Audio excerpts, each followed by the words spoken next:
G'day adventurers and welcome to a cracking day in Queensland. It is, as you can see, absolutely magical out on the road here.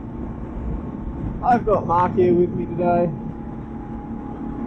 We are finally getting on that massive trip that I've been alluding to. It is time to go. So we are currently 69 k's from home. Cooking our way up the old Bruce Highway, and yeah, we're going to make our way north. So, planned, we've got both bikes considerably loaded up. It is going to be 5 days on the motorcycles, camping and avoiding as much of this stuff as we can. So no more blacktop, no more roads. Should be awesome. Time for a little update. Mark is just filling up the Big Tiger 800. Well, actually, he's just filling up his jerry can. We're both playing the fun game of working out how far we can get on our bikes, because I don't think either of us have really tested them out too much since I decided to go on this trip. So I got 205 k's, and that's an 18 litre tank, so I'm hoping to get to 300 before hitting reserve, but I could get just down the road and hit reserve. We'll see. I might turn this camera off. We will catch up when we get to Binghamton because it's just more highway riding, and from there we'll meet up with the rest of the crew and make a plan, because we're not sure if we're going to head up and do a place called Goodnight Scrub this afternoon. Being winter and the fact that we probably won't get there till midday means that we won't have too much time for playing in there. We might just decide to head to camp and start the big adventure tomorrow. So I'm going to do that, and we'll catch up again soon. We made it to the dirt. So I'm not really sure. This is just sort of the way Google Maps of all things is taking us to Binghamton when we put in the fastest route. And holy dooly, he's cruising. Yeah. Some of these guys are, I guess they're locals. They are absolutely caning down this road coming the other way, so we've got to be a bit careful. Now, we're not quite at Binghamton yet, but I just had to check back in because, one, I got nearly 270 k's and I still haven't hit reserve, so I don't know how much fuel I got left there. I'm super surprised that I haven't run out yet. I thought by now I'd be on reserve, and cruising into 300 k's on reserve, but 270 cooked up, and we'll see how that goes. The second reason I just had to turn the camera back on. This place is just awesome.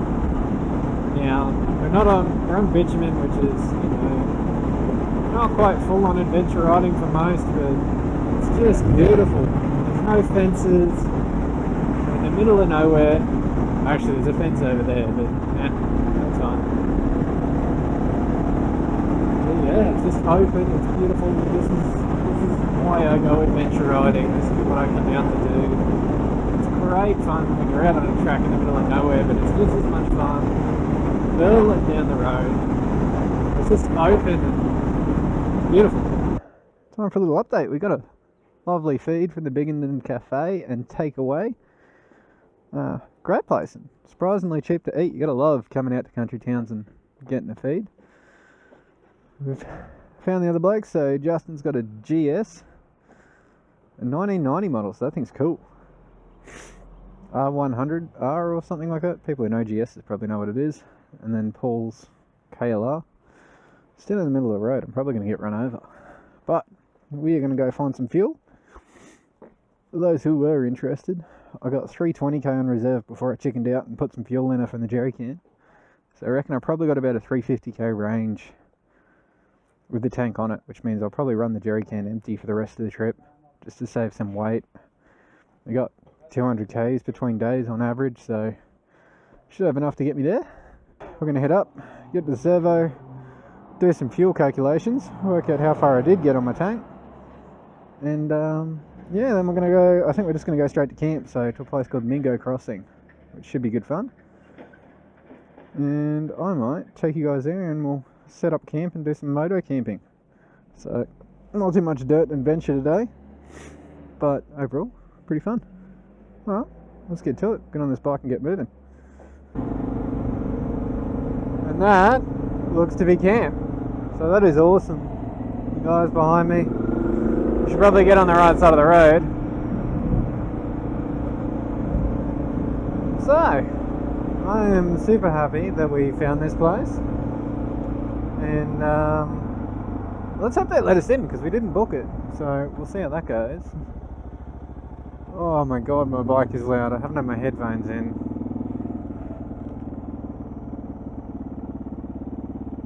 Blue-green algae hazard. Okay, so it looks like swimming's out of the way. I think we're meant to pull up here. Alright, we'll go find ourselves a campsite and then I'll check back in again. This place looks beautiful. Alright, so yeah. And that is a day. We are wrapped up. Look, not much riding footage today because we didn't really hit that many dirt roads or anything like that. It was mainly highway. Totaled up, oh I should move back in the light, 360 odd kilometers on the bike, which it did almost in one full tank, so I'm super impressed by that. The new gearing that I'm running, so I returned it back to stock gearing, and obviously all the service parts I talked about in the last video obviously made a bit of a difference because I'm using about a litre less per 100 k's, which is great. Well, let's go have a look at camp. So we got Mark's awesome looking Tiger 800, which is just nice. So I think he's got a video on his channel about the ADV Works bags and that he's got on it, and the big duffel, but we'll worry about packing up stuff tomorrow. And the Hauker tent, it's nice. It's slightly bigger than mine, which is yeah, it's kind of nice. You got the extra room. A bit longer, probably. I think a little wider too, the fly. And then over here, Justin has this, oh I should turn this way. Justin has this awesome bloody BMR.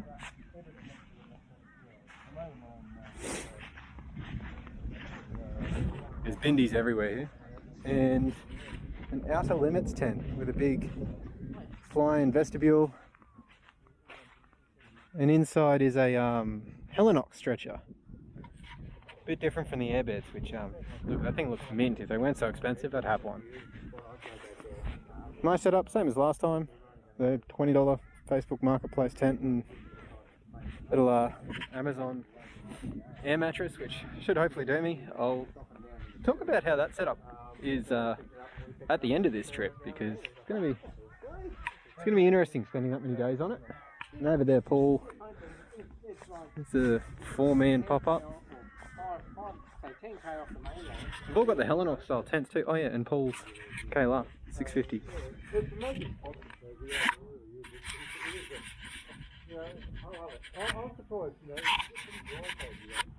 Just had to clear off the lens then. Well, 30. Hopefully that video was decent. But to run through the plan, we are going to sit back, tell some stories, and just relax for the afternoon. We've done more than enough Ks for today, and then tomorrow the adventure begins. So to let you in on where we're going and what we're doing, I'll let you know what we're doing tomorrow. I'm going to give away the whole adventure. I don't know if I talked about it already once. Anyway, we're going to leave here where we are, which is a place called Mingo Crossing, and head up through Mount Perry to a place called Ubobo. So the exciting thing about that is that we pass through 3 or 4 old railway tunnels, and they're going to be awesome. So I cannot wait. It's sort of the highlight of the trip for me, the part that I'm most excited about. And yeah, it's going to be an awesome day. So, short video today, but if you liked it, you know what to do. And yeah, I'll see you tomorrow as we embark on hitting a stack of tracks. See ya.